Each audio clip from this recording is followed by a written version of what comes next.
இன்னும் அம்மா வீட்லயே இருக்க? அம்மா வீட்டுக்கு வர்றது தப்பா? அம்மா வீட்டுக்கு வர்றது தப்பு இல்லம்மா, அம்மா வீட்லயே தங்கி இருக்கிறது தான் தப்பு. இங்க பாருமா, உன்னோட மதிப்பு எப்ப கூடும் தெரியுமா? நீ உங்க அம்மா வீட்ல இருக்கிறதுனால இல்ல, புகுந்த வீட்ல சிறப்போட வாழறதுனால தான்.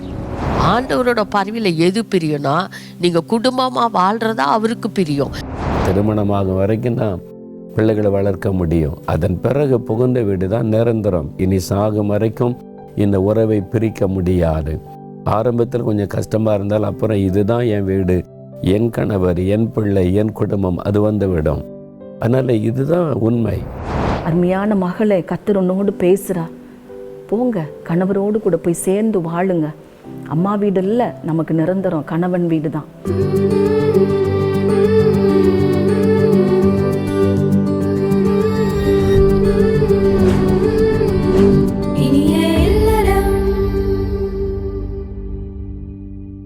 அன்பான இனியலரும் நேயர்களுக்கு இயேசு கிறிஸ்துவின் இனித நாமத்தில் உங்கள் அனைவருக்கும் எங்கள் அன்பின் வாழ்த்துக்கள். இந்த நாளிலும் இந்த இனியலரும் நிகழ்ச்சியின் மூலமாக உங்களை சந்திக்கிறதுல மிகுந்த மகிழ்ச்சி அடைகிறோம். ஒவ்வொரு வாரமும் இந்த நிகழ்ச்சியின் மூலமாக ஆண்டவர் உங்களோடு பேசி உங்களை ஆசீர்வதித்து வருவதை நினைத்து மனதார ஆண்டவருக்கு நன்றி செலுத்துகிறோம். இந்த நாளிலும் அம்மா வீடு என்ற தலைப்பில் நிகழ்ச்சிகளை பார்க்க போகிறோம். பொதுவாகவே திருமணமான பெண்களுக்கு அவங்க அம்மா வீட்டுக்கு செல்றதுக்கு தான் எப்போதுமே ஒரு மனதில் வாஞ்சியும் விருப்பமும் இருக்கும். அதுக்கு முக்கிய காரணம் என்ன தெரியுமா? அவங்க அம்மாவோட அன்பும் பாசமும் தான். அம்மா வீடு என்பது ஒரு அன்பின் உறைவிடம், பாசத்தின் ஊற்று, நிம்மதியின் புகலிடம் அப்படின்னு சொல்லி வர்ணிச்சுட்டே போகலாம். நமக்கு எத்தனை வயசானாலும், நம்ம வீட்டில் எவ்வளோ பொறுப்புகள் கூடினாலும், நம்ம மனசு தானாகவே இருக்கிற ஒரு இடம் நம்ம அம்மா வீடு தான். அது போலவே ஆண்டவருடைய பிள்ளைகளாகிய நமக்கு தாய் வீடு பரலோகம் தான். நம்முடைய உள்ளம் தாய் வீடாகிய பரலோகத்தின் மேல் வாஞ்சியும் தாகமும் உள்ளதா இருக்கும்போது இம்மையிலும் மறுமையிலும் நிறைவான தேவனுடைய ஆசீர்வாதங்களை நாம் பெற்றுக்கொள்ள முடியும். இப்பொழுதும் நம் சகோதரிகளோடு இணைந்து சிலுவை நிழலில் அனுதினம் அடியான் சாய்ந்திலை பாரிடுவன் என்று நம்முடைய கர்த்தராகிய ஆண்டவர் இயேசு கிறிஸ்துவை துதித்து பாடுவோமா? Praise the lord. இந்த நாளிலும் இந்த இனியலரும் நிகழ்ச்சியின் மூலமாக உங்களை சந்திப்பதில் எங்களுக்கு அதிக சந்தோஷம். இந்த மாதம் முழுவதும் நம்ம கிறிஸ்துவின் பாடுகளை குறித்து தியானித்து கொண்டு வருகிறோம். ஆமேன். சிலுவை என்பது ஒரு புனித சின்னம். ஆமேன். ஏசப்பா சிலுவையில் நமக்காக எல்லாவற்றையும் செய்து முடித்து விட்டார். நம்முடைய பாவங்கள், நம்முடைய ரோகங்கள், நம்முடைய அக்கிரமங்கள் எல்லாவற்றையும், பாரங்கள் எல்லாவற்றையும் அவர் சுமந்து தீர்த்ததுனால இனிமேல் நாம் சுமக்க தேவையில்லை. இந்த பாவ பாரத்தினால ஒருவேளை இன்னைக்கு நீங்கள் கலங்கி கொண்டிருப்பீர்களானால் அந்த சிலுவையின் அடியில் நீங்கள் வரும் பொழுது உங்களுக்கு மிகுந்த இளைப்பாறுதல் உண்டாகும் என்று வேதம் சொல்லுகிறது. உங்களுடைய வியாதிகள் மறையும், உங்கள் கட்டுகள் அறுக்கப்படும். சேர்ந்து ஒரு பழைய பாடலை நம்ம பாட போகிறோம். சிலுவை நிழலில் அனுதினம் அடியான் சாய்ந்திலை பாரிடுவேன். சேர்ந்து நல்லா சிலுவையை கொண்டாடி இந்த பாடலை பாடலாமா?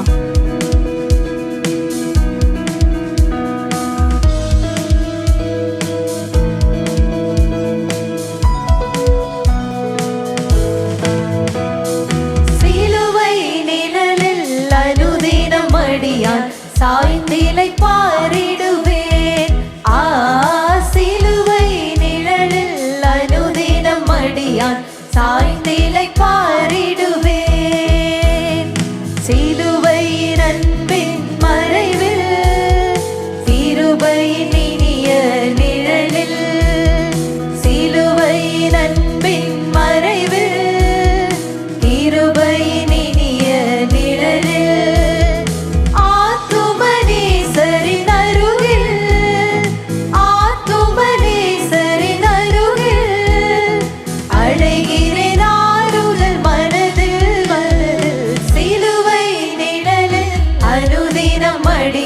சாய்ந்திலை பாரிடுவேன்.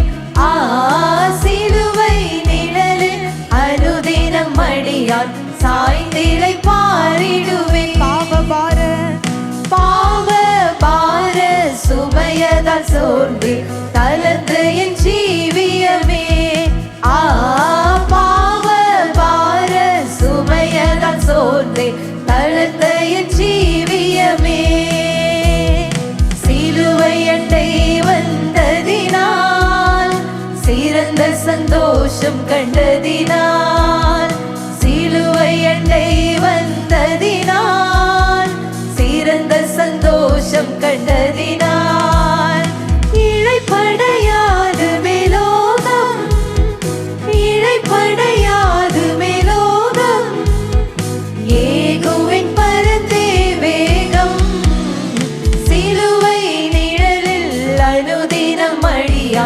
சாய்ந்திலை பாரிடுவேன்.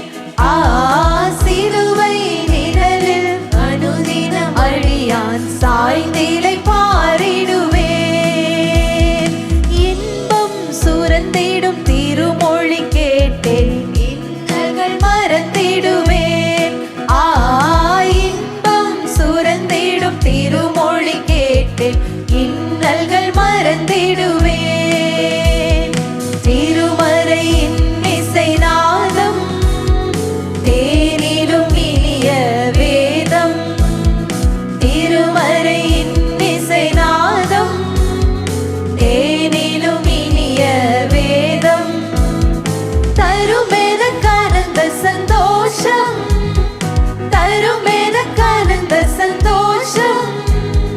தீர்க்கும் என் இதயத்தின் தோஷம். சிலுவை நிழலில் அனுதினம் அடியான் சாய்ந்திலை பாரிடுவேன். சிலுவை நிழலில் அனுதினம் அடியான் சாய்ந்திலை பாரிடுவேன். எவ்வித கொடிய இடருக்கும் அஞ்சேன், இயேசுவை சார்ந்து நிற்பேன். ஆண்டவரை பார்த்து கொடிய இடருக்கும் அஞ்ச மாட்டேன், உம்மையே சார்ந்திருப்பேன். இயேசுவை சார்ந்து நிற்பேன். அவனியில் வியாகுலம் வந்தால் அவரையே நான் எண்ணிக் கொண்டால். அவனியில் வியாகுலம் வந்தால் அவரையே நான். இன்னொரு விஷயம் சொல்லலாமா? அவனியில் வியாகுலம், அவனியில் வியாகுலம் வந்தால் அவரையே நான் எண்ணிக் கொண்டால். அவனியில் வியாகுலம் வந்தால் அவரையே நான் எண்ணிக் கொண்டால்.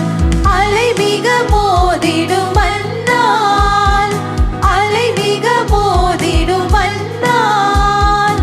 ஆறுதல் அளிப்பாரை சொன்னால். சிலுவை நிழலில் அனுதினம் அடியான் சாய்ந்திலை பாரிடுவேன். சிலுவை நிழலில் அனுதினம் அடியான் சாய்ந்திலை பாரிடுவேன். அப்படியே இருக்கிற இடங்கள்ல கண்களை மூடி அந்த சிலுவையை உங்க கண்களுக்கு முன்பதாக நிறுத்தி, இந்த பரிசுத்தமுள்ள தேவன் தம்முடைய ஒரே பேரான குமாரனை நமக்காக சிலுவையில் ஒப்பு கொடுத்தார். தம்முடைய கடைசி சொட்டு ரத்தம் வரைக்கும் நமக்காக இயேசு கிறிஸ்துவானவர் சிந்தி பலியானார். அந்த ரத்தம் நமக்காக பரிந்து பேசுகிற ரத்தம், நமக்காக நன்மைகளை பேசுகிற ரத்தம். தூரமாயிருந்த புறஜாதிகளாக இருந்த நம்மை இயேசு கிறிஸ்துவோடே கூட இணைக்கிற ரத்தம், நம்முடைய மனசாட்சியை சுத்திகரிக்கிற ரத்தம். அந்த ரத்தத்தை ஆண்டவரே நீங்க எங்களுக்கு சிந்தின ரத்தத்திற்காக உமக்கு நன்றி என்று அந்த ரத்தத்தை குறித்து மேன்மை பாராட்டி, ஆண்டவரே உங்க ரத்தத்திற்காக நன்றி. அவருடைய ரத்தத்தில் நமக்கு விடுதலை உண்டு, சுகம் உண்டு, அற்புதம் உண்டு. Thank you, Jesus.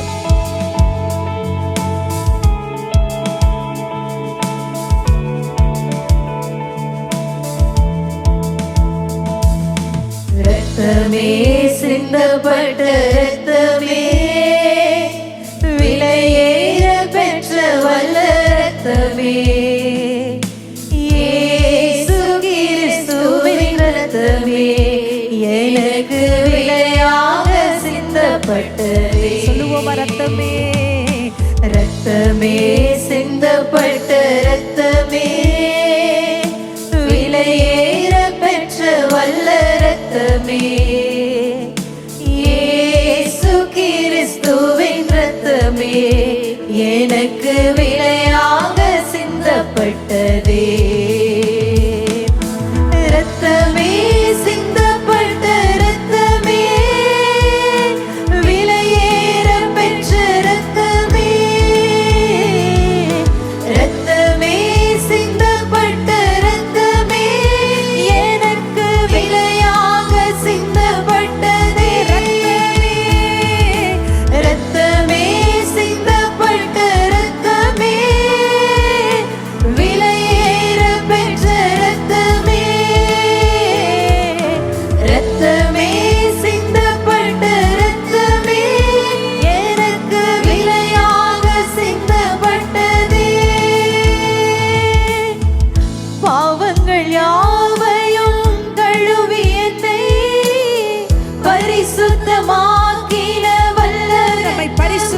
வருகிற ரத்தம் பாவங்கள் யாவையும் கழுவி என்னை பரிசுத்தமாக்கின வல்ல ரத்தமே, சுத்த மனசாட்சியை எனக்கு தந்து, சுத்த மனசாட்சியை எனக்கு தந்து, சுத்திகரித்த பரிசுத்த ரத்தமே, சுத்திகரித்த பரிசுத்த கரங்களை உயர்த்தி ரத்தமே, சிந்தப்பட்ட ரத்தமே, விலையேற பெற்ற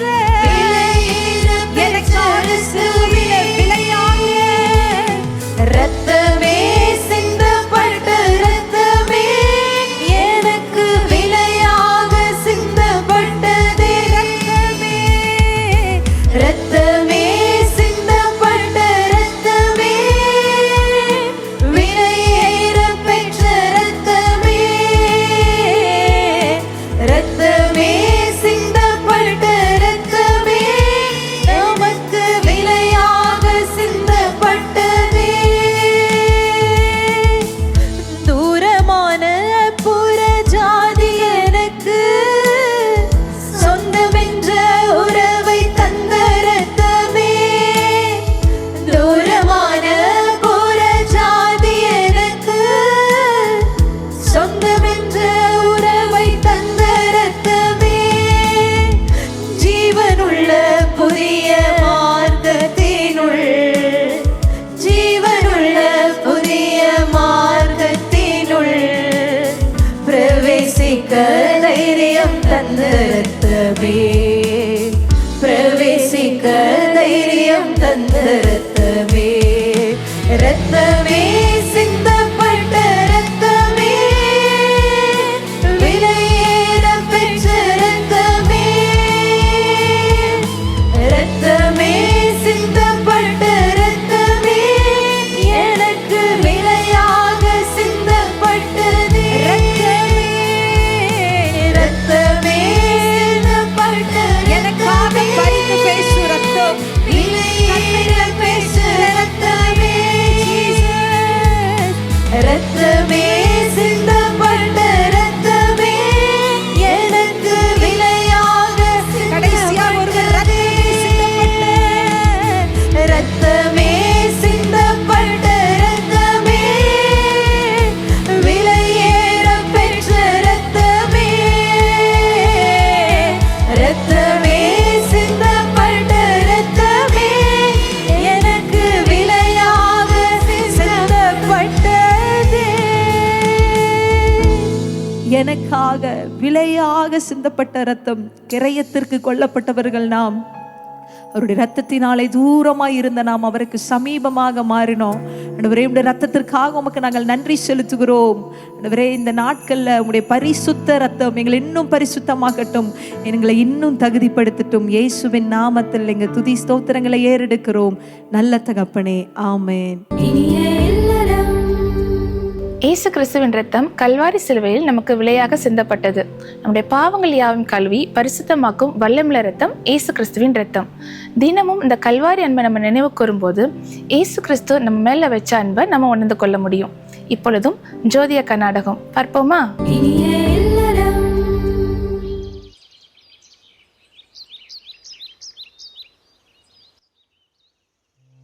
என்ன மன்னிச்சிரு சுபி. மன்னிக்கிறதுக்கு நான் ஒன்னும் பெரிய ஆள் இல்லக்கா. அப்படி இல்லம்மா, நான் உன்னை ரொம்ப கஷ்டப்படுத்திட்டேன். நான் உங்களை நம்பினேக்கா. நீங்க ஏமாத்த மாட்டீங்க, சரியாதான் பேசுவீங்கன்னு நான் உங்களை நம்பினேன். நீங்க என்ன ஏமாத்தல, நான் உங்க மேல வச்ச நம்பிக்கையை ஏமாத்திட்டீங்க. நீங்க காசு வாங்கிக்கிட்டு இப்ப இல்லம்மா, ஒரு மாசம் கழிச்சு தாரேன்னு சொல்லியிருந்தா கூட நான் ஒன்னும் நினைச்சிருக்க மாட்டேன். ஆனா என்னை ஏமாத்த நினைச்சீங்கல்ல, அததான் என்னால ஏத்துக்கொள்ள முடியலக்கா. இப்ப எனக்கு உங்க மேல இருக்கிற நம்பிக்கையே போயிட்டு, நாளைக்கு நீங்க என்கிட்ட வந்து இன்னொரு உதவி கேட்டாலும் இல்ல இன்னொருத்தர்கிட்ட போய் உதவி கேட்டாலும் எப்படிக்கா உங்களுக்கு உதவி செய்வாங்க? நீங்க உண்மையான காரணத்தை சொன்னாலும் இனி கேக்குறவங்களுக்கு அது பொய்யாதானே தோணும். மீனாட்சி அக்கா, பணத்தை கூட சம்பாதிச்சிடலாம், ஆனா நம்பிக்கையை சம்பாதிக்கிறது தான் கஷ்டம். எனக்கு புரியுது சுபி. நான் என் தப்ப உணர்ந்துட்டேன். அதே நேரம் நீ சொன்ன மாதிரி மறுபடியும் நம்பிக்கையை சம்பாதிக்கிறதா கஷ்டம்மா. இன்னும் ஒரு வாரம் பொறுத்துக்கம்மா. எப்படியாவது உங்ககிட்ட வாங்கின காசை திருப்பி தந்துடுறேன். நீங்க காசை திருப்பி தர வேண்டாம். உங்க பொண்ணு தந்துட்டாக்கா. யாரு, சுதாவா? ஆமாக்கா, நீங்க குடுக்கறதா இருந்தா சுதா கிட்டயே கொடுத்துருங்க. ஆனா தயவு செஞ்சு மறுபடியும் இப்படி யாரையும் ஏமாத்த நினைக்காதீங்க.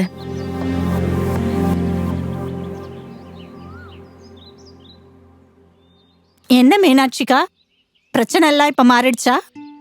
எல்லா பிரச்சனையும் மாறிட்டு ஜோதி. நானும் மாறிட்டேன். ம், என்ன மன்னிச்சிருமா. எதுக்குக்கா? உன்னை தப்பா பேசிட்டேன்ல, உன்னை சரியா புரிஞ்சுக்கல. நீ என் நல்லதுக்கு தான் சொல்றேங்கிறத நான் காது கொடுத்து கேட்காம போயிட்டேன். என்ன மன்னிச்சிரு ஜோதி. நடந்து முடிஞ்சதை எதுக்குக்கா இப்ப பேசிக்கிட்டு? அதை விடுங்க. உனக்கும் மாலதி அப்பாவுக்கும் தான் நான் நன்றி சொல்லணும். அக்கா, நான் எல்லார்கிட்டயும் சொல்றத உங்ககிட்டயும் சொல்றேன். நன்றிய ஆண்டவர்கிட்ட மட்டும் சொல்லுங்க, அது போதும். சரிம்மா. அக்கா, உங்ககிட்ட ஒரு விஷயம் பேசணும். என்ன விஷயமா? நான் சுபி கிட்டேயும் மன்னிப்பு கேட்டனே. அக்கா, நான் அத சொல்ல வரல. அப்போ இது சுதாவை பத்திக்கா. சுதாவை பத்தியா? அவ ஏதோ தப்பு பண்ணிட்டாளா? அவ மட்டும் தப்பு பண்ணிட்டாளானா இல்ல, நீங்களும் அந்த தப்புக்கு உடந்தையா இருக்கீங்க. நான் உடந்தையா இருக்கேனா? என்னம்மா சொல்ற? நான் ஒரு தப்பு பண்ண, அததான் விட்டுட்டேனே. அக்கா, நான் அத சொல்ல வரல. நான் சொல்ல வந்த விஷயமே வேற. இது சுதாவோட வாழ்க்கைய பத்தின விஷயம். எனக்கு புரியலம்மா. அக்கா, சுதா உங்க வீட்டுக்கு வந்து எத்தனை மாசம் இருக்கும்? நிறைய மாசம் இருக்கும். சரி, அவ எப்ப திரும்பி கணவர் வீட்டுக்கு போவா? தெரியலையே. என்னக்கா நீங்க, உங்க பொண்ணு வீட்டுக்கு வந்தா இப்படி பல மாசமா உங்க வீட்டுக்குள்ளேயே வச்சுப்பீங்களா? அவளை திருப்பி அவ புகுந்த வீட்டுக்கு அனுப்பணும்ல? அனுப்பணும். ஆனா சுதாவோட கணவர் வீட்டுல இல்லையம்மா. அவங்க அத்தை இருக்காங்கல்ல? இருக்காங்கம்மா. ஆனா அவங்களும் அடிக்கடி கோயிலுக்கு போயிடுறாங்க. இவ தனியா இருக்க கஷ்டப்படுறா. சுதா கஷ்டப்படுறாளா இல்ல சுதாவை அங்க அனுப்பிட்டா நீங்க கஷ்டப்படுவீங்கன்னு நீங்க நினைக்கிறீங்களா? சொல்லுங்கக்கா. அவங்க போயிட்டானா உங்களை கவனிக்க மாட்டா. அதனால நீங்களும் அவளை இங்கேயே வச்சிருக்கீங்க, அப்படித்தானே? அப்படி இல்ல ஜோதி. அக்கா, அவ சின்ன பொண்ணு. எந்த பொண்ணுக்கும் தன்னோட அம்மா வீட்டுல இருக்கிறதுக்கு தான் ரொம்ப பிடிக்கும். சுதாவும் அப்படிதான். நீங்க தான் அவளுக்கு கொஞ்சம் புத்திமதி சொல்லி அனுப்பி வைக்க பார்க்கணும்.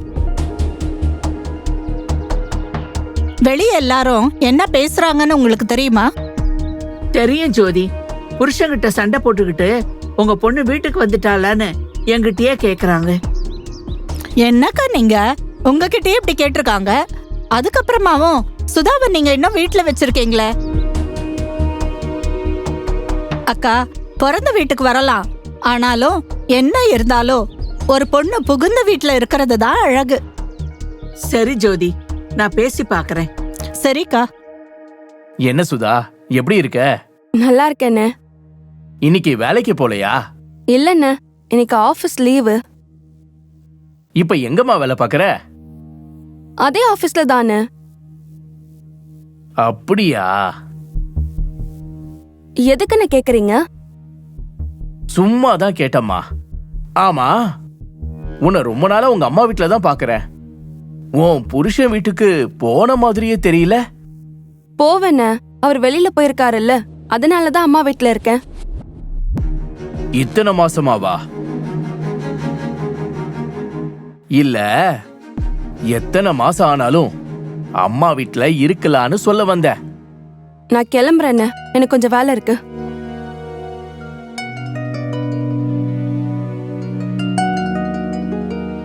இப்பந்தான் வேலை இல்ல, லீவுன்னா இப்ப மறுபடியும் எனக்கு வேலை இருக்குன்னு கிளம்பி போயிட்டா. ஒன்னும் புரியலையே. என்ன மீனாட்சி அக்கா, பார்த்து ரொம்ப நாள் ஆச்சு. எப்படி இருக்கீங்க? நான் நல்லா இருக்கேன்ப்பா. நீ எப்படி இருக்க? ஏதோ இருக்க. வாழ்க்கை எப்படியோ போகுது. உங்களுக்கு என்ன? எனக்கு என்னவா? ஆமா, நான் கேள்விப்பட்டனே, நீங்க வட்டிக்கெல்லாம் கொடுத்து ஆஹா ஓஹோன்னு இருக்கீங்களா? நல்லா வருது என் வாயில. அப்ப நான் கேள்விப்பட்டதெல்லாம் பொய்யா? அது உண்மைதான். ஆனா இப்ப நான் அப்படி இல்ல. அப்ப திருந்திட்டீங்களா? நான் திருந்தறது இருக்கட்டும், நீ எப்ப திருந்த போற? அது திருந்தும் போது பாத்துக்கலாம். சரி, எதுக்கு என்ன பார்க்க வந்த? ஒரு விஷயமா வந்த, அதை எப்படி கேட்கணும்னு தான் தெரியல. யாருக்கு? உனக்கா பேச தெரியல? சும்மா கேளு. உங்க பொண்ணுக்கு மாப்பிள்ளை ஏதாவது பார்க்கணுமா? ரொம்ப நாளா வீட்லயே இருக்காப்லையே. ஒருவேளை சுதாவுக்கும் கணவருக்கும் ஏதாவது பிரச்சனையா? நான் உங்ககிட்ட சொன்னேனா? இல்ல என் பொண்ணு வந்து சொன்னாளா? இப்ப எதுக்காக கோவப்படுறீங்க? இல்லனா இல்லன்னு சொல்லிட்டு போக வேண்டியதானே? நீ உன் வேலைய பார்த்தா நான் ஏன் கோவப்பட போறேன்? என்னோட வேலையே இதுதானக்கா. இத பாரு, என் பொண்ணுக்கு அவ கணவருக்கு எந்த சண்டையும் இல்ல. 2 பேரும் நல்லா தான் இருக்காங்க. நீ கிளம்பு. சரி, வரேன். ஜோதி சொன்னது சரிதான்.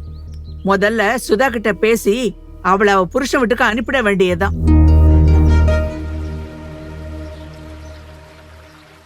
என்ன சுதா, இப்ப உன்னை அடிக்கடி பார்க்கவே முடியல? இப்ப நான் வீட்லயே இருக்கிறேன்க்கா. கொஞ்சம் வெளியில வர்றது இல்ல. அதுவும் நல்லதுதாம்மா. உன்கிட்ட ஒண்ணு கேட்கணும். என்னதுக்கா? நீ ஏமா இன்னும் அம்மா வீட்லயே இருக்க? என்னம்மா யோசிக்கிற? நான் ஏதாவது தப்பா கேட்டுட்டேனா? இல்லக்கா, ஆனா இதையே தான் எல்லாரும் கேக்குறாங்க. அம்மா வீட்டுக்கு வர்றது தப்பா? அம்மா வீட்டுக்கு வர்றது தப்பு இல்லம்மா. அம்மா வீட்லயே தங்கி இருக்கிறது தான் தப்பு.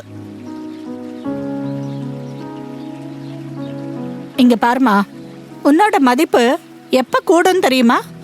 நீ உங்க அம்மா வீட்ல இருக்கிறதுனால இல்ல, புகுந்த வீட்ல சிறப்போட வாழறதுனால தான். நிறைய பேர் பண்ற தப்பையே நீயும் பண்ண பாக்குற பாத்தியா? என்ன இருந்தாலும் நீ அங்கதானே இருக்கணும். அப்ப நான் எங்க அம்மா வீட்டுக்கு வரக்கூடாதா? அப்படி யாருமா சொன்னா? தாராளமா வரலாம். ஒரு 2 நாள் 3 நாள் இருக்கலாம். 2 மாசம் 3 மாசம்னு இருக்க கூடாதுல்ல? இத பார், நான் சொல்றத கவனிமா. நீ உங்க அம்மா வீட்லயே இருந்தா பாக்குறவங்க எல்லாம் என்ன நினைப்பாங்க? உனக்கும் உன் கணவருக்கும் ஏதோ பிரச்சனை தானே நினைப்பாங்க. என்கிட்டயே சில பேர் கேட்டாங்க, சுதாவுக்கும் கணவருக்கும் பிரச்சனையா அப்படின்னு. நான் என்னம்மா சொல்றது? எனக்கும் எங்க வீட்டுக்காருக்கும் சண்டையே இல்லையே. அது எனக்கும் தெரியுமா. ஊருக்கு நீ எல்லாருக்கும் போய் விளக்கம் கொடுக்க முடியுமா? நான் சொல்றத கொஞ்சம் யோசிச்சு பாரு சுதா. நீ புகுந்த வீட்டுல இருக்கிறது தான் அழகு. கூடுமானவரை உங்க அம்மா வீட்டுக்கு நீ வரும்போது உன் கணவரோட இங்க வர்றது தான் நல்லதுமா. கணேஷ் கிட்ட நீ பேசு. இப்படி 4 மாசம் 5 மாசம் வீட்டை விட்டு வெளியே போற வேலை வேண்டாம், வேற வேலையை தேடுங்கன்னு சொல்லு. நம்ம 2 பேரும் சேர்ந்து இருப்போம்னு சொல்லி பாருமா. சரிங்கக்கா. நான் எதுவும் தப்பா சொல்லல. ஐயோ இல்லக்கா, அப்படிலாம் இல்ல. நீங்க என்னோட நல்லதுக்கு தானே சொல்றீங்க. நான் இன்னைக்கே என்னோட அத்தை வீட்டுக்கு போயிடுறேன். நல்லதுமா.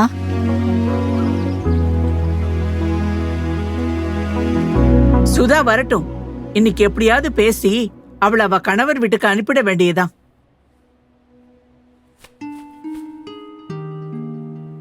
வா அம்மா, நான் இன்னைக்கு சாயங்காலம் எங்க அத்தை வீட்டுக்கு கிளம்பிடுறேன். ஆமாம்மா, நான் வீணா இங்க இருந்து தேவையில்லாத விஷயத்துக்கெல்லாம் இடம் கொடுக்க விரும்பல. எனக்கு நிரந்தரம் அந்த வீடு தானே, நான் அங்கேயே போய் இருந்துக்கிறேன். அம்மா மேல ஏதும் வருத்தமாடா? ஆமாமா, வருத்தம் தான். என்ன சொல்ற? இது ஆரம்பத்திலேயே சொல்லி என்ன அனுப்பியிருக்கலாம்ல, அந்த வருத்தம் தான். சாரிம்மா. அதெல்லாம் ஒன்றும் பிரச்சனை இல்லம்மா. நான் இன்னைக்கு சாயங்காலம் கிளம்பிடுறேன். இன்னைக்கு கூடுமான வர நம்ம வீட்டுக்கு வரும்போது நான் அவரோட வர பாக்குறேன். சரியா? சரிம்மா. ஜோதியக்கா நாடகம் பார்த்தீங்களா? உங்களுக்கு பிரயோஜனமா இருந்துச்சா? இப்பொழுது நான் ஜெபிக்க போறோம். ஜெபமே நம்முடைய வாழ்வில் ஜெயம் தரும் ஆயுதம்.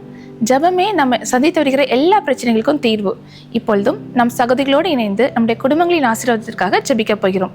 ஜெபிப்போமா? கிறிஸ்துவுக்குள் பிரியமானவர்களே, ஆண்டவராகிய இயேசு கிறிஸ்துவின் நாமத்தில் உங்களுக்கு எங்கள் அன்பின் வாழ்த்துக்கள். இந்த நிகழ்ச்சியின் மூலம் மறுபடியும் உங்களை சந்திப்பதிலே, உங்களுக்காக ஜெபிப்பதிலே எங்களுக்கு ரொம்ப சந்தோஷம். பிரியமானவர்களே, இந்த நாளிலும் ஒரு தலைப்பின் கீழே நம்ம ஜெபிக்க போகிறோம். அது என்னன்னா, அம்மா வீடு. அம்மா வீடுனாவே அவ்வளோ ஒரு சந்தோஷம். குறிப்பாக பெண்களுக்கு, திருமணமான பெண்களுக்கு அம்மா வீட்டுக்கு போகணுன்னா அதை போல் சந்தோஷம் வேறு எதுவுமே இருக்காது. ஆனால் கணவர் வீட்டிலேருந்து அம்மா வீட்டுக்கு போவதற்கு ஒரு முறை இருக்கிறது. அதன்படி தான் போகணும். ஆனால் சண்டை போட்டுட்டு பிரச்சனை பண்ணிக்கிட்டு அம்மா வீடு அப்படின்னு போய் அங்கே இருக்கிறது தப்பான காரியம். அப்படி தானே? பாருங்கள், ஒரு நாள் ஒரு ஆலோசனை மையத்துக்கு ஒரு தாயார் வந்தாங்க. அவங்க ஒரு காரியத்தை சொன்னாங்க. என்ன சொன்னாங்க அப்படின்னு சொன்னால், அவங்க ஊரில் ஒரு பொண்ணு வந்து ஒரு குழந்தை தூக்கிட்டு அவங்க வீட்டுக்கு வந்துட்டா. 10 நாளைக்கு மேலே வீட்டில் இருக்கிறாங்க. இவங்க நல்ல ஒரு ஜெபிக்கிற ஒரு தாயார். அப்போ அவங்ககிட்ட, அந்த பொண்ணுக்கிட்ட போய் கேட்டாங்களாம், ஏம்மா 10 நாளைக்கு மேலே ஆகுதே, உன் கணவர் வரல, நீ மட்டும் குழந்தையோடு இங்கே வந்து இருக்கிறியே, என்ன விஷயம் அப்படின்னு கேட்டப்பா அவள் சொன்னாலாம், எனக்கு என் கணவருக்கு பிரச்சனை வந்துட்டு நான் குழந்தைய தூக்கிட்டு இங்கே வந்துட்டேன் அப்படின்னு. அப்போ உங்கள் அம்மா ஒன்றும் சொல்லலையா? உங்கள் அம்மா வந்து உன் கணவரோட பேசலையா? அந்த குடும்பத்தாரோடு பேசலையா? நீ போகணுங்கிற உனக்கு எண்ணமே இல்லையா அப்படின்னு சொல்லும்போது, இல்லை எங்கள் அம்மா எனக்கு ஒன்றுமே சொல்லலை, நான் வீட்டுக்கு வந்துட்டேன், கோவப்பட்டு வந்துட்டேன், சரி நீ இங்கேயே இருன்னு சொல்லி அம்மா சொல்லிட்டாங்க அப்படின்னு அந்த பொண்ணு அங்கே இருக்கிறான். ஆனால் எனக்கு அது மனசு கஷ்டமாக இருக்குது, நான் அந்த பொண்ணை கூட்டிகிட்டு வரேன், நீங்கள் பேசுகிறீங்களான்னு கேட்டாங்க. அப்போ நான் சொன்னேன், சரி நாளைக்கு வரும்போது அந்த பொண்ணை கூட்டிகிட்டு வாங்கன்னு சொன்ன போது அந்த பொண்ணை அழைச்சிட்டு வந்தாங்க. அழைச்சிட்டு வரும்போது என்னம்மா பிரச்சனைங்கும் போது அவங்க கணவன் மனைவிக்குள்ள இந்த பிரச்சனையை அந்த பொண்ணு சொல்லி அழுதான்.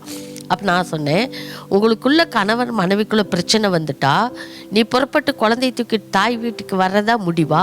சரி நீ வந்துட்டியல்ல, இனி எப்படி அந்த வீட்டுக்குள்ளே போவ அப்படின்னு கேட்டேன். அப்போ அவளுக்கு பதில் சொல்ல தெரியல. என் கணவர் வந்து கூப்பிடுவார், அதுக்கப்புறம் நான் போகலான்னு நினச்சிட்டு இருக்கிறியா? கூப்பிடாமல் விட்டுட்டா உன் வாழ்க்கை ஒரு கேள்விக்குறி தானே. எதுக்கு நீ இங்கே வந்த? எதுக்கு தாய் வீட்டுக்கு வந்த? உனக்கு கட்டி கொடுத்த வீடு தான் உனக்கு. அப்போ நீ தாய் வீட்டுக்கு வர்றதுன்னா கணவன் மனைவியோடு வரணும். அப்போ ஏன் நீ இங்கே வந்து இருக்கிற? எங்கள் அம்மா இதை பற்றி ஒன்றுமே சொல்லலையே அப்படின்ட்டு அழுதான். சரி, நான் எப்படியாவது முயற்சி பண்ணி உன் கணவரை வர வச்சு அந்த குடும்பத்தோடு நான் பேசி சேர்த்து வைக்கிறேன். ஆனால் இனிமே இந்த முடிவெடுத்து எக்காரணம் கொண்டு நான் என் அம்மா வீட்டுக்கு வரமாட்டேன் நீ சொன்னீன்னா நான் இந்த முடிவெடுத்து உன் கணவரை வர வச்சு பேசுகிறேன் அப்படின்னு அந்த பொண்ணு இடத்துல சொன்னேன். அப்போ அதே மாதிரி அவள் உறுதி கொடுத்தான். சரி இனிமேல் நான் வரமாட்டேன், என் கணவரை அழைச்சி பேசுங்கன்னு சொன்னான். சரின்ட்டு அதே மாதிரி கணவரை வர வச்சோம், பேசினோம். அவள் திடீர்னு இந்த மாதிரி குழந்தைய தூக்கிட்டு போனால் நான் எவ்வளோ நாள் இவளை ஏற்றுக்கொள்வது, போய் கூட்டிகிட்டு வருது, இந்த முறை நான் கூப்பிடுற மாதிரியே இல்லை, அவ்வளோதான் அப்படிங்கிற ஒரு முடிவுக்குள்ளே நான் வந்துட்டேன். ஆனால் நீங்கள் சொல்கிறதுனால அவள் எனக்கு வாக்கு கொடுத்தாள்னா நான் இனிமே போக மாட்டேன் அப்படின்னு சொன்னால் நானே போய் கூட்டிகிட்டு வரேன் அப்படின்னு சொன்னார். அப்போ நான் அந்த பொண்ணை கூப்பிட்டு பேசி அந்த கணவரோடு சேர்த்து வச்சோம். பிரியமானவர்களே, பாருங்கள், பெற்றவங்க பிள்ளைகளை கூப்பிட்டு வச்சுக்கிறது, இவங்க ஏதாவது ஒரு பிரச்சனைனா கணவர் வீட்டிலேருந்து தாய் வீட்டுக்கு ஓடி அங்கே போய் இருக்கிறது எல்லாமே இருக்கலாம். வாழ்க்கை இருக்குமா? யோசித்து பாருங்க. இன்னைக்கு இந்த வார்த்தையை கேட்டுக்கொண்டிருக்கிற நீங்கள் கணவர் வீட்டில் இருக்கிறீங்களா, உங்கள் தாய் வீட்டில் இருக்கிறீங்களா? இன்னைக்கு எவ்வளோ பெண்கள் அப்படிதான் சூழ்நிலையை தவறி போய் தாய் வீட்டில் இருந்து கொண்டு வாழ்ந்து கொண்டு இருக்கிறீங்க. இது என்ன வாழ்க்கை? இப்படி மாறணும். கணவரோடு கடைசி வரைக்கும் நான் இருப்பேன்னு ஆல்டரில் நின்று ஆண்டோட சமூகத்தில் நின்று நம்ம வாக்கு கொடுக்குறோமே, அந்த வாக்கு எங்கே? நீங்கள் இருக்க வேண்டிய கணவர் வீடு தானே. இன்றைக்கி ஒவ்வொரு பெண்களும் அப்படி மாறணும். நீங்களும் எங்களோடு கூட இணைந்து நல்ல தீர்மானங்களை எடுங்க, ஜெபிங்க. கர்த்தர் எல்லா சூழ்நிலைகளையும் மாற்றுவார். கர்த்தர் அங்கே கொண்டு போய் உங்களை நிறுத்துவார். நல்ல ஒரு குடும்ப வாழ்க்கை வாழ்வதற்கு உதவி செய்வார். இப்போ நம்ம சகோதரி ஜெபம் பண்ணுவாங்க. நீங்கள் அவங்களோடு கூட இணைந்து ஆண்டோட சமூகத்தில் நம்ம எல்லாரும் ஜெபிக்க போகிறோம். இணைந்து கொள்ளுங்க, எங்களோடு இணைந்து கொள்ளுங்க. நீங்கள் ஜெபிங்க. இன்னைக்கு ஒரு தீர்மானத்தை எடுங்க. ஆண்டோட கரத்தில் உங்களை ஒப்பு கொடுங்க. பிரச்சனை எதுவாக இருந்தாலும் சரி, சூழ்நிலை எதுவாக இருந்தாலும் சரி, கர்த்தர் சகலத்தையும் மாற்ற வல்லவர். இந்த ஜெபத்தை கேட்டு கர்த்தர் நல்ல ஒரு மாற்றத்தை குடும்பத்துக்குள்ளே உண்டாக்குவார். ஜெபம் பண்ணுவோமா? தகப்பனே, நாங்களுமே துதிக்கிறோம், ஸ்தோதரிக்கிறோம், உமக்கு நன்றி செலுத்துகிறேன் ஏசப்பா. இந்த இனிய இல்லறை நிகழ்ச்சியை பார்த்து கொண்டிருக்கிறதான ஆண்டவரே குடும்பங்களுக்காக ஜெபிக்கிறேன் ஏசப்பா. இந்த நாட்களில் எத்தனையோ பெண்கள் அப்பா கணவன் வீட்டில் இல்லாமல் தாய் வீட்டில் இருந்து கொண்டு இருக்கிறாங்கப்பா. அப்பா பிரச்சனை நிமித்தம் கணவர் வீட்டுக்கு செல்லாமலே இருந்து விடுறாங்க. இந்த நிலைமைகள்லாம் மாறட்டப்பா. மனுஷன் தனிமையாக இருப்பது நல்லதல்ல என்று குடும்பமாக ஏற்படுத்தி கொடுத்த கர்த்தர் நீரல்லவா. எந்த சூழ்நிலையில் இருந்தாலும், எந்த பிரச்சனைகளில் இருந்தாலும் அந்த பெண்கள் ஆண்டவரே கணவர் வீட்டில் போய் குடும்பமாய் வாழ நீரே உதவி செய்யுங்கப்பா. ஒவ்வொரு பெண்களும் குடும்பத்தை கட்டுகிற பெண்களாய் இருக்கணும்ப்பா. புத்தியுள்ள ஸ்திரீ தன் வீட்டை கட்டுகிறாள் என்று வேதவசனம் சொல்லுகிறதல்லவா. எல்லா சகிப்புத்தன்மையோடு ஒரு குணசாலியான பெண்ணாய் கணவன் வீட்டிலேயே பிரச்சனையின் மத்தியிலும் வாழ்ந்தாலும் கடைசி வரைக்கும் கணவரோடு இருப்பதற்கு நீரே உதவி செய்யுங்கப்பா. இப்படிப்பட்ட பெண்கள் ஆண்டவரே எந்த நிலைமையில பிரிஞ்சு இருந்தாலும் ஆண்டவரே அவர்கள் இணைந்து வாழ நீரே ஆண்டவரே அந்த பிள்ளைகளுக்கு நீரே உதவி செய்யுங்கப்பா. எந்த பிரச்சனை மனஸ்தாபம் இருந்தாலும் கர்த்தருக்குள் அந்த பிள்ளைகள் தன்னுடைய வாழ்க்கையில அமைத்து கொண்டு கணவர் குடும்பத்திலே இருப்பதற்கு வேண்டிய கிருபைகளை நிறைய கொடுங்கப்பா. அந்த குடும்பத்துல சமாதானத்தை கொடுங்க. இப்படிப்பட்ட பிள்ளைகள் ஆண்டவரே சந்தோஷமாய் கணவனோடு இருப்பதற்கு வேண்டிய கிருபைகளை நிறைய கொடுங்க ஏசப்பா. தேவரீர் ஆண்டவரே இந்த குடும்பங்களுக்காக ஜெபிக்கிறேன் ஐயா. நிறைய பொறுப்படுத்திக் கொள்ளுங்க, ஆளுகை செய்யுங்க. இயேசுவின் நாமத்தில் ஜெபிக்கிறோம் பிதாவே. ஆமேன், ஆமேன். கர்த்தர் நம்முடைய ஜெபத்தை கேட்டு ஆண்டவர் இப்படிப்பட்ட குடும்பங்களுக்குள்ளே நல்ல மாற்றத்தை உண்டாக்கி கணவன் மனைவியாக இணைந்து வாழ்வதற்கேற்ற கிருபைகளை பரத்தில் இந்த ஆண்டவர் கட்டளையிடுகிறதற்காக நாம் கர்த்தரை ஸ்தோத்திரம் பண்ணுவோம். மனசார துதிங்க. ஆண்டவர் மாற்றத்தை உண்டாக்குவார். அல்லேலூயா, துதிக்கிறப்பா. அடுத்தபடியாக நாம் எதுக்காக ஜெபிக்க போறோம் அப்படின்னா, எத்தனையோ பெற்றோர் திருமணமான பிள்ளைகளை தங்கள் வீட்டில் வைத்திருக்கிறீங்க தானே. இன்னைக்கு யோசிங்க. திருமணம் பண்ணி கொடுத்த பிறகு அவங்க இன்னொரு மகனுக்கு சொந்தமான ஒரு மனைவி. திருமணம் ஆகாத வரைக்கும் உங்கள் இப்பவும் உங்கள் மக தான் இருந்தாலும் அவங்க இருக்க வேண்டிய இடத்துல இல்லாமல் நீங்கள் கூப்பிட்டு உங்கள் பிள்ளைய வச்சுக்கிட்டா அது சரியான வாழ்க்கை இல்லை. பிரச்சனை வந்தால் ஆலோசனை கொடுக்கலாம், புத்திமதிகளை சொல்லலாம். சின்ன பிள்ளைகள் தானே, நம்ம பிள்ளைங்க தானே. அவங்க வாழ்கிற காலத்தில் வாழணும். வாழ்வதற்கு என்ன வழியோ அதை பெற்றோர் தேடி வைக்கணும். அந்த பிள்ளைங்க வாழ்றதுக்கு இல்லாமல் பிரச்சனைகளை சொல்லி, குறைகளை சொல்லி, குற்றங்களை சொல்லி, குற்றம் செய்யாத மனுஷங்க யார் இருக்காங்க? ஏதோ ஒரு ஆலோசனை கொடுத்து அந்த பிள்ளைகள் வாழ்வதற்கு வழிவகுத்து வைக்கணும். இதுதான் பெற்றோருடைய கடமை.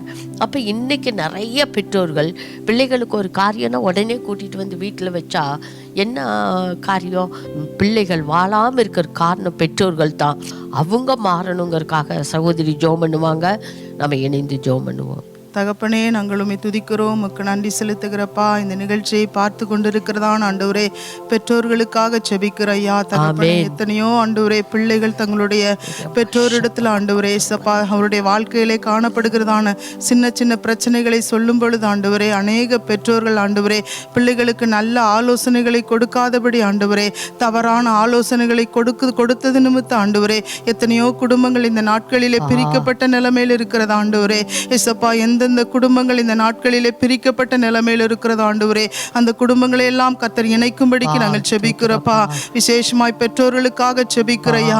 தங்களுடைய பிள்ளைகள் ஆண்டவரே இசப்பா அவர்களிடத்தில் ஆலோசனை கேட்கும் பொழுது ஆண்டவரே நல்ல ஆலோசனைகளை கொடுப்பதற்கேற்ற கிருபைகளினாலே கர்த்தர் நிரப்பும்படிக்கு நாங்கள் ஜெபிக்கிறையா. குடும்பத்தை கட்டுகிற வார்த்தைகள் ஆண்டவரே அந்த பிள்ளைகளுக்கு ஆண்டவரே கொடுத்து அந்த பிள்ளைகளை ஆண்டவரே வாழ வைக்கும்படிக்கு நாங்கள் ஜெபிக்கிறையா. கர்த்தர் அப்படி செய்கிற கிருபைகளுக்காக உமக்கு நன்றி செலுத்துகிறோம். இயேசுவின் நாமத்தினாலே ஜெபிக்கிறோம் நல்ல பிதாவே. ஆமேன், ஆமேன்.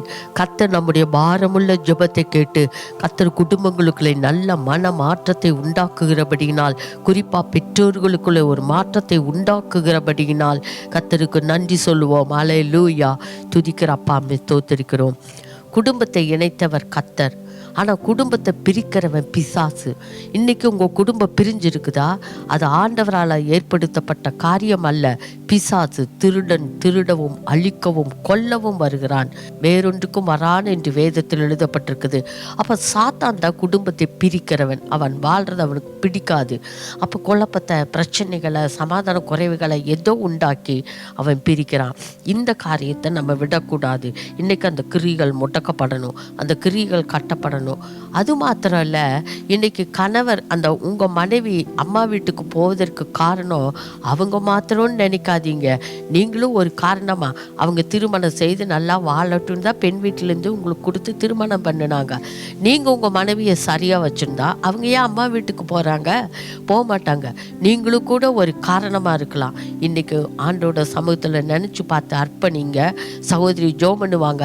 நீங்களும் இணைஞ்சு ஜெபிக்கும் போது கர்த்தர் இந்த தடைகளை எல்லாம் உடைத்து வழிகளை திறந்து இணைந்து வாழ உதவி செய்வார்.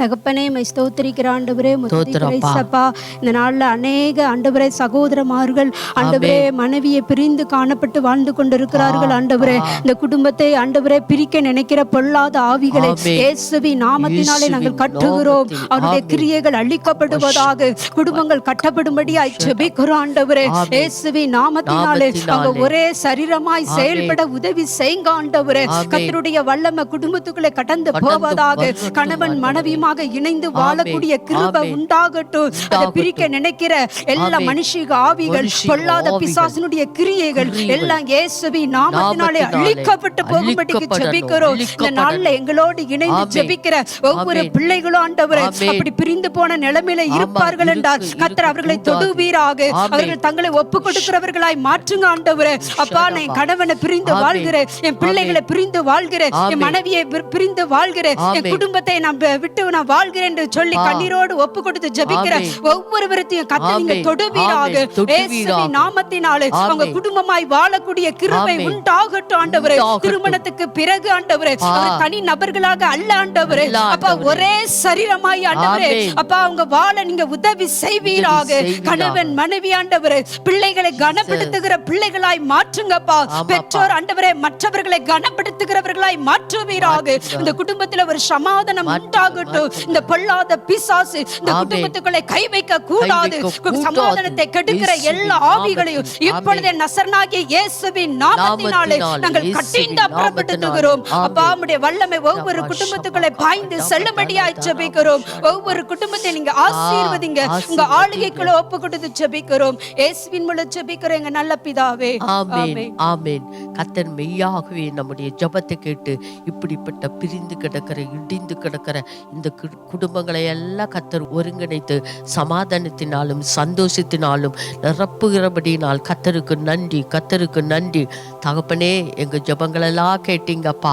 இப்படிப்பட்ட குடும்பங்களுக்குள்ளே நல்ல மாற்றத்தை உண்டாக்க போகிறீரப்பா. அதற்காக உமக்கு ஸ்தோத்திரம்.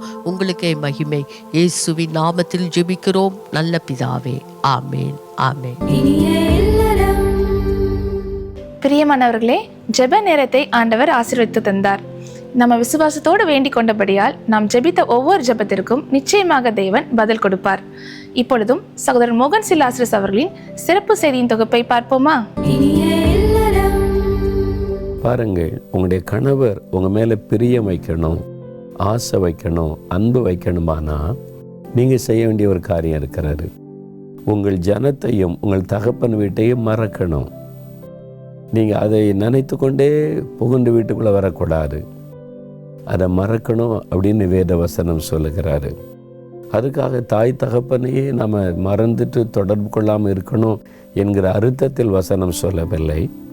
நீங்கள் புகுந்து வீட்டுக்குள்ளே வந்த பிறகு எங்கள் அப்பா அப்படி, எங்கள் அண்ணன் என்னை அப்படி வச்சுருந்தாங்க, எங்கள் குடும்பம் எப்படி தெரியுமா, எங்கள் வீட்டில் எப்படி இருந்துச்சு தெரியுமா, நீங்கள் பிறந்த வீட்டு புகழை பாடிக்கொண்டு பிறந்த வீட்டில் உள்ள காரியத்தை மேன்மைப்படுத்தி பேசி கொண்டிருந்தால் நீங்கள் புகுந்த வீட்டில் சமாதானமாக நிம்மதியாக இருக்க முடியாது. அது பாதிப்பை உண்டாக்கும். யாராக இருந்தாலும் பாதிப்பை உண்டாக்கும். அதனால் தான் ஆண்டவருடைய வசனமே சொல்லுது, மறந்துரு, அந்த காரியத்தெல்லாம் மறந்துரு. அது நிரந்தரமானதல்ல. உங்களுடைய தாய் வீட்டில் தகப்பன் வீட்டில் அவங்க கொஞ்சினது அவங்களுக்கு அன்பு பாராட்டினது அதெல்லாம் நிரந்தரம் கிடையாது. திருமணமாகும் வரைக்கும் தான் பிள்ளைகளை வளர்க்க முடியும். அதன் பிறகு புகுந்த வீடு தான் நிரந்தரம். இனி சாகும் வரைக்கும் இந்த உறவை பிரிக்க முடியாது. ஆரம்பத்தில் கொஞ்சம் கஷ்டமாக இருந்தால் அப்புறம் இதுதான் என் வீடு, என் கணவர், என் பிள்ளை, என் குடும்பம், அது வந்து விடும். அதனால் இதுதான் உண்மை. அதனால் இதுவரை நீங்கள் வாழ்ந்த வாழ்க்கை வந்து நிரந்தரமற்ற ஒரு வாழ்க்கை. இப்போ ஒரு புகுந்த வீட்டுகளை எப்போ நீங்கள் வந்தீங்களோ, எப்போ உங்களுக்கு திருமணமாகி கணவர் வந்துட்டாரோ, இதுதான் ஒரு நிரந்தரம். சாகும் வரைக்கும், மரணம் வரைக்கும் உங்களை யாரும் பிரிக்க முடியாது, பிரிக்கக்கூடாது, பிரிந்து போகக்கூடாது. அதான் வேதம் சொல்லுகிறாரு. அப்போ நிரந்தரமான இந்த வாழ்க்கைக்கு உங்களை அர்ப்பணித்து கொள்ள வேண்டும். அதற்கு நீங்கள் அவங்களுடைய பிறந்த வீட்டின் புகழை இங்கே பேசி கொண்டிருக்காதபடி மனசுக்குள்ளே வச்சுக்கிடுங்க. ஏன்னா எல்லா கணவரும், எல்லா கணவருடைய வீட்டாரும் அதை அப்படியே ஏற்றுக்கொண்டு சந்தோஷப்பட மாட்டாங்க. உங்கள் மேலே கோபமும் எரிச்சலும் உண்டாகும். உங்களுடைய குடும்பத்தின் மீது வெறுப்பே உண்டாயிரும். உங்கள் மூலமாக அந்த மாதிரி ஒரு தவறு நடக்கக்கூடாது. நீங்கள் தான் அவங்க குடும்பத்தார் உங்கள் குடும்பத்தை வெறுக்க காரணமாய் ஆகிவிடுவீர்கள். அதற்கு இடம் கொடுக்காதங்க. இப்போ நீங்கள் வந்திருக்கிற வீடு தான் நிரந்தரம். இதுதான் என் வீடு, இதுதான் என் உறவு, இதுதான் எனக்கு ஆண்டவர் வச்சிருக்கிற வாழ்க்கைன்னு அதை ஏற்றுக்கொண்டு அந்த வாழ்க்கையிலே உங்களை ஈடுபடுத்தி கொள்ள அர்ப்பணித்து கொள்ளுங்க. அப்போ ஆண்டவருடைய ஆசீர்வாதம் உங்களுடைய வாழ்க்கையில் இருக்கும். சகோதரர் மோகன் சிலாசஸ் அவர்களின் சிறப்பு செய்தியின் தொகுப்பு உங்களுக்கு மிகவும் ஆசீர்வாதமாக இருந்திருக்கும் என்று நாங்கள் நம்புகிறோம். இப்பொழுதும் சகோதரி வசந்தி பால் அவர்கள் தேவ செய்தி அளித்து உங்களுடைய ஆசீர்வாதத்திற்காக ஜெபிக்க இருக்காங்க. விசுவாசத்தோடு தேவ செய்தி கேளுங்க. நிச்சயமாக தேவன் உங்களோட பேசி உங்களை ஆசீர்வதிப்பார்.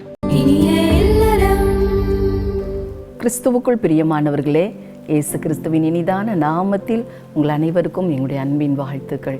இந்த நாளிலும் இந்த இனிய இல்லறம் நிகழ்ச்சியில் உங்களோடு கூட இணைந்து கர்த்தருடைய வார்த்தையை தியானித்து உங்களுக்காக ஜெபிக்கும்படி கர்த்தர் கொடுத்த இந்த நல்ல பாக்கியத்திற்காக அவருக்கு நன்றி சொல்லுகிறேன். நீங்களும் ஆர்வத்தோடு கூட அமர்ந்திருக்கிறீங்க இல்லையா, கர்த்தர் நம்மோடு பேச வேண்டும் என்று சொல்லி. ஆகவே இந்த நாளிலே கர்த்தர் நம்மிடத்தில் என்ன பேச விரும்புகிறார் அப்படின்னா, அம்மா வீடு இல்லை தாய் வீடு அப்படின்னு சொல்லுவோம் இல்லையா. அம்மா வீடு அப்படிங்கிற ஒரு தலைப்பில் தான் நம்ம சிந்தித்து ஜெபிக்க போகிறோம். தாய் வீடு இல்லையா, திருமணமான எல்லா பெண்களுக்குமே தாய் வீட்டுக்கு வருகிறது என்றால் அலாதி பிரியம் இல்லையா, ரொம்ப பிரியம். எப்போ அம்மா வீட்டுக்கு போவோம், அம்மா வீட்டுக்கு போகிற நாள் நெருங்கிடுச்சுன்னா எல்லா பெண்களுக்குமே ரொம்ப சந்தோஷமாக இருக்கும். அவங்க மனதுக்குள்ளேயே ஒரு நல்ல சந்தோஷம் இருக்கும். பாருங்கள், திருமணத்திற்கு முன்னால் ஒரு தாய் வீடு ஒரு பொம்பளை பிள்ளைக்கு அது ஒரு சாதாரணமாக இருக்கும். என்னம்மா நீங்கள் நோயின்ட்டு இருக்கிறீங்க, எந்தையாச்சும் சொல்கிறீங்க, அதை செய் இதை செய்யின்னு சொல்கிறீங்க அப்படின்னு சொல்லி அந்த பிள்ளைகளுக்கு கொஞ்சம் வெறுப்பாக இருக்கும் இல்லையா. எப்போ கல்யாணம் ஆகும் அல்லது எப்போ வெளியே அல்லது ஹாஸ்டலுக்கு போய் படிக்கலாம் அப்படின்னு சொல்லி நீங்கள் நினைக்கலாம். ஆனால் அந்த பொண்ணு திருமணம் ஆகி கணவர் வீட்டுக்கு போகும் பொழுது தாய் வீடு அவளுக்கு ஒரு அரண்மனை வாழ்க்கை மாதிரி, ஒரு அரண்மனை மாதிரி அவளுக்கு அவ்வளோ ஒரு சந்தோஷமாக இருக்கும் இல்லையா. தாய் வீடு தான் நிம்மதியாக இருக்கிற மாதிரி இருக்கும், மகிழ்ச்சியை கொடுக்கக்கூடிய ஒரு நல்ல இடமா மாறி போகும். திருமணத்துக்கு முன்னால் அப்படி இருக்க நிறைய பிள்ளைகளுக்கு அப்படி இருக்காது. ஆனால் திருமணத்திற்கு பின்பு தாய் வீடுனாவே ஒரு மகிழ்ச்சி, ஒரு நிம்மதி, ஒரு சந்தோஷத்தை கொடுக்கக்கூடிய ஒரு காரியம். ஆனால் தாய் வீட்டிலிருந்து புகுந்த வீட்டுக்கு போவதுன்றா கஷ்டமான ஒரு காரியம்தான். ஆனால் கர்த்தருடைய வார்த்தை என்ன சொல்லுது, திருமணமானவர்களுக்கு ஆண்டவர் என்ன சொல்ல விரும்புகிறார் அப்படின்னு சொன்னால், ஆதியாகமம் 2ஆம் அதிகாரம் 24ஆம் வசனத்தை வாசித்து பார்க்கும் பொழுது அதில் இப்படியாக ஆண்டவர் நமக்கு எழுதி வைத்திருக்கிறார். இது நிமித்தம் புருஷன் தன் தகப்பனையும் தாயையும் விட்டு தன் மனைவியோடே இசைந்திருப்பான், அவர்கள் ஒரே மாம்சமாய் இருப்பார்கள் என்று எழுதப்பட்டிருக்கிறது. அநேகர் நினைக்கிறாங்க இது புருஷனுக்கு தான் எழுதப்பட்டிருக்கிறது, புருஷன் தான் தாய் தகப்பனை விட்டுட்டு மனைவியோட இசைந்திருக்கணும், புருஷன் தான் தாய் தகப்பனை விட்டுறணும்னு சொல்லி தப்பான சிந்தனையோடு இருக்கிறாங்க. அது அல்ல, இது மனைவிக்கு உரியது. இதே வசனத்தை மனைவிக்கு போட்டு வாசிச்சு பாருங்க. இது நிமித்தம் மனைவி தன் தகப்பனையும் தன் தாயையும் விட்டு தன் கணவரோடு இசைந்திருப்பாள், அவர்கள் ஒரே மாம்சமாய் இருப்பார்கள். இப்படி வாசித்தாலும் வாசிக்கலாம். அதுதான் கணவனுக்கும் மனைவிக்கும் கர்த்தர் எழுதின வசனம் தான் இது. அப்போ அந்த வசனத்தை நம்ம வாசிக்கும் பொழுது இது நிமித்தம், எது நிமித்தம், திருமணத்தின் நிமித்தம் புருஷன் தன் தகப்பனையும் தாயையும் விட்டு, அப்போ புருஷனாக இருக்கட்டும் மனைவியாக இருக்கட்டும் தகப்பனையும் தாயையும் விட்டு அப்படின்னு சொல்லப்பட்டிருக்கிறது. அப்போ விட்டா, ஒரு காரியத்தை விட்டாதான் இன்னொன்றோடு இசைய முடியும், அப்படிதானே, இன்னொரு காரியத்தை செய்ய முடியும். அப்போ இவங்க எப்போ பார்த்தாலும் என் அம்மா வீடு, என் தாய் வீடு, என் தகப்பன் வீடு இப்படியே சொல்லிட்டு இருந்தா புருஷனோடு இணைந்து வாழ முடியாது.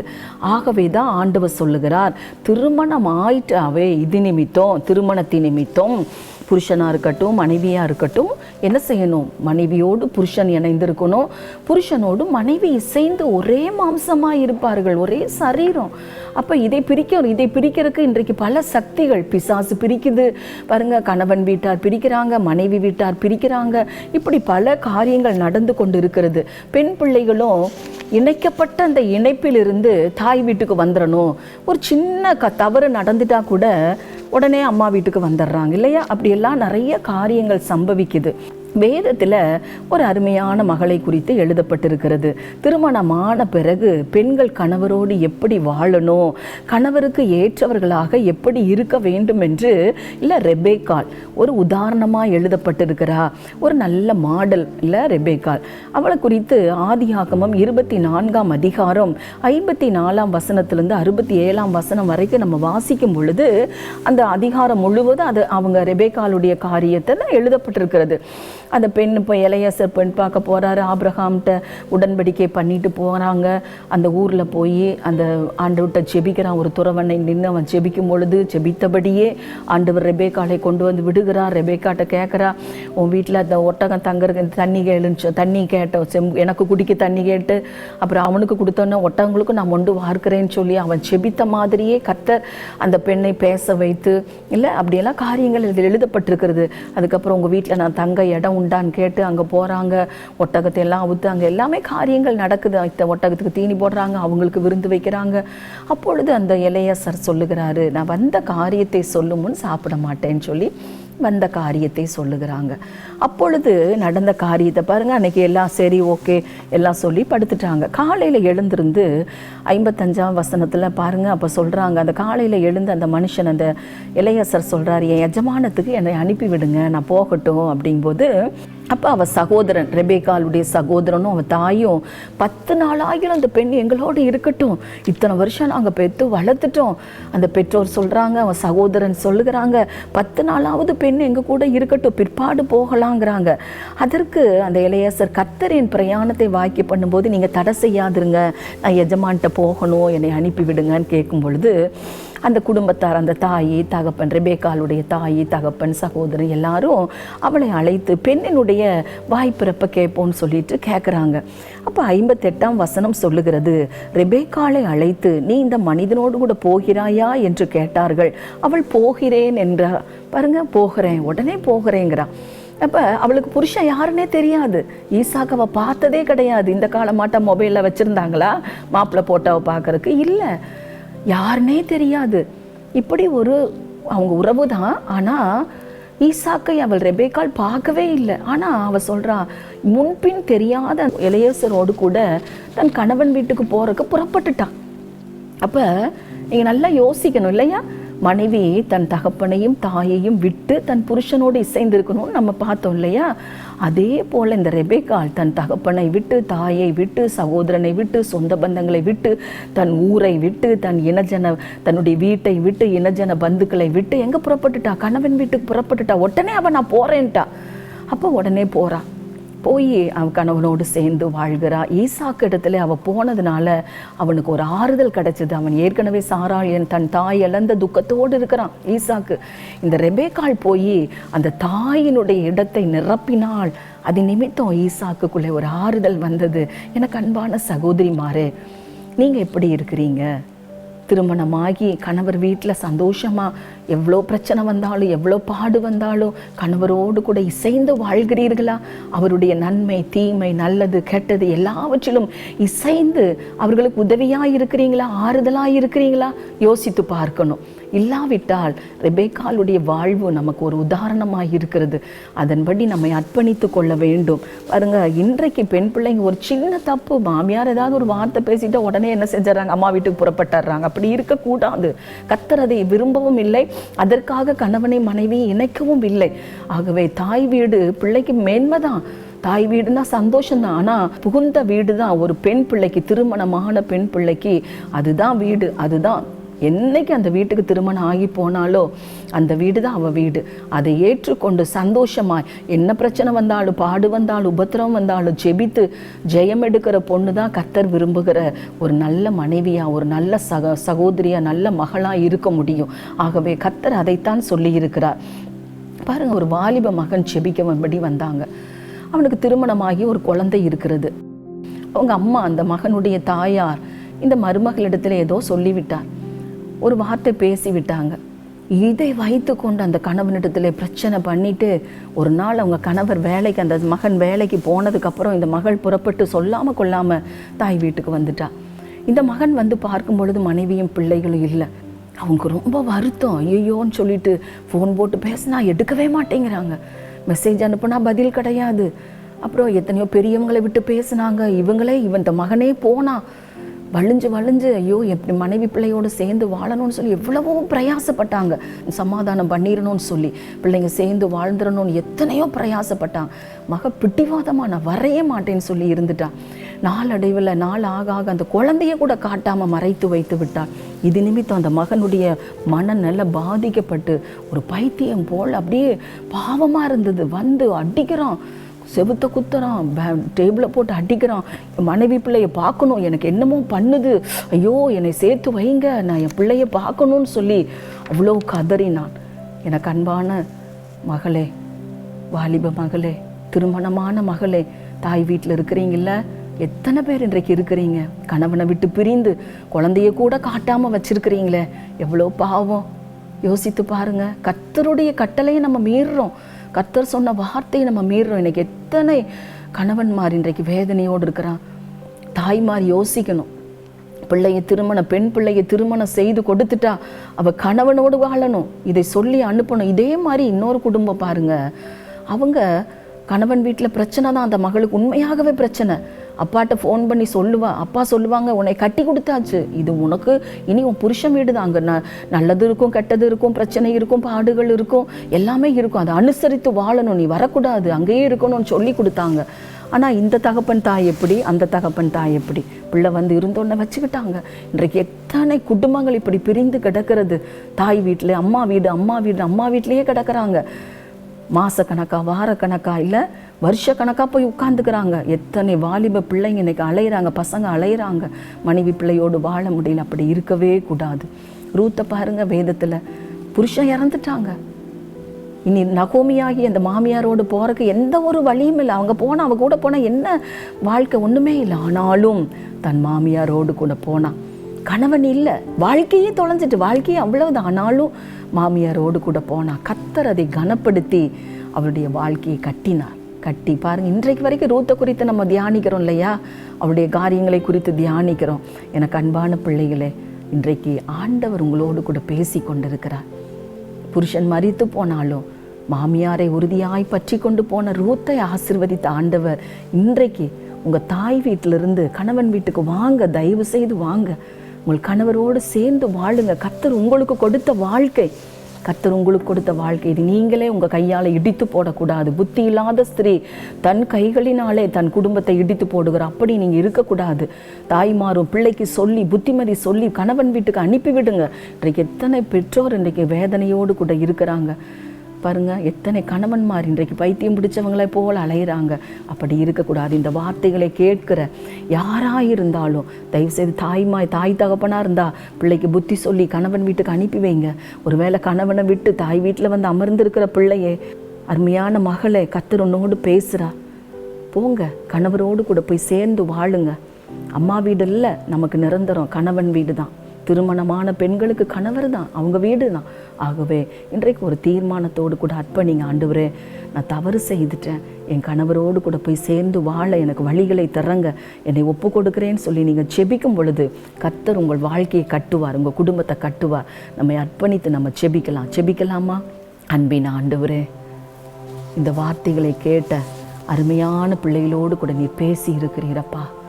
கணவனை விட்டு தாய் வீட்டில் போய் வருஷக்கணக்காக இருக்கிற பிள்ளைகளை பாருங்கப்பா. கணவனுடைய அன்பை மறந்து கணவனை பரிதபிக்க விட்டுட்டு எத்தனை பிள்ளைங்க இன்றைக்கு தாய் வீட்டில் போய் தஞ்சமடைகிறாங்கப்பா.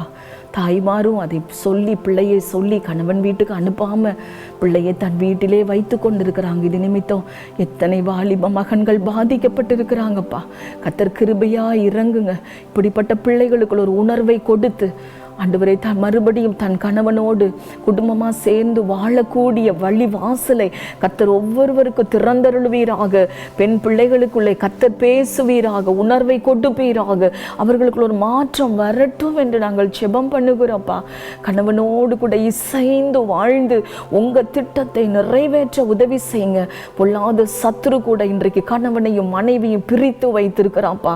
அந்த சத்துருவின் கிரியைகளெல்லாம் அழிக்கப்படட்டும் இயேசுவின் நாமத்தினாலே.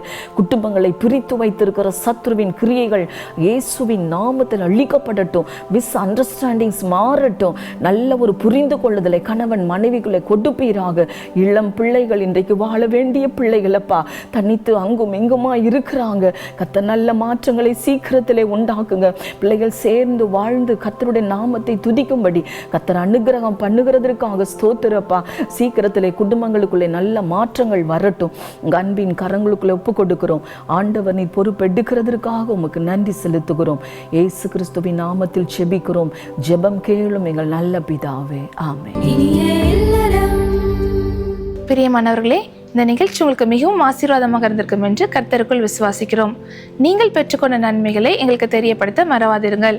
நாளை சனிக்கிழமை 4 மாவடி தேவனுடைய கூடாரத்தில் வைத்து வியாபாரம் மற்றும் தொழில் செய்கிறவர்களின் ஆசீர்வாதத்திற்காக சிறப்பு உபவாச ஜெபம் நடைபெற இருக்கிறது. வியாபாரம் மற்றும் தொழில் செய்கிறவர்கள் குடும்பத்துடன் கலந்து கொண்டு தெய்வ ஆசீர்வாதத்தை பெற்றுக்கொள்ளுங்கள். மேலும் சனி மற்றும் ஞாயிற்றுக்கிழமைகளில் ஒளிபரப்பாகும் ஜெபிக்கலாம் வாங்க நேரலை நிகழ்ச்சியை குடும்பத்துடன் காண தவறாதிருங்கள். மீண்டும் மற்றொரு இனிலரும் நிகழ்ச்சியில் உங்களை சந்திக்கிறோம்.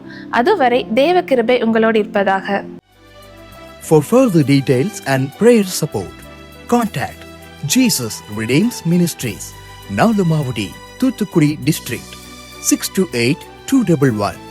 Our phone number 04639 353535. info@jesusredeems.org. Our website www.jesusredeems.com. God bless you.